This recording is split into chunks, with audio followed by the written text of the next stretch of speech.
Chers parents, bonjour et bienvenue dans ce nouveau podcast sur la néophobie alimentaire.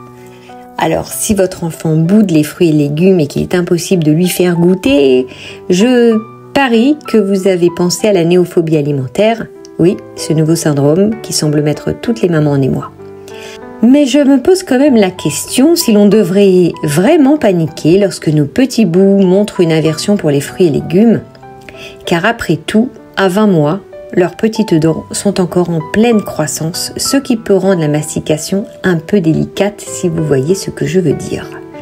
Donc si votre petit fait une grimace de dégoût en mangeant, ce n'est peut-être pas parce qu'il n'aime pas les légumes, mais simplement à cause de ses dents et malheureusement on l'oublie bien souvent.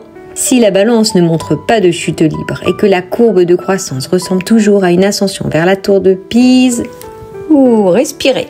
Inutile de jouer au chef de chantier avec une pelle et une fourchette. Laissez-le explorer le monde merveilleux de la nourriture à son rythme et un jour il dira peut-être même « Waouh, c'est quoi ça ?» en pointant du doigt un brocoli.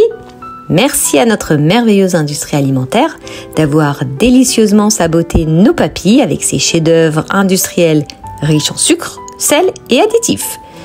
Normal que nos petits montrent moins d'appétit pour des aliments frais et naturels comme la pastèque ou la poire. Si vous voulez qu'ils découvrent le vrai goût des choses, visez le bio plutôt que le burk. Chers parents, relax, sortez ce terme de votre esprit. Vos enfants ne font que refléter votre propre stress face à la nourriture.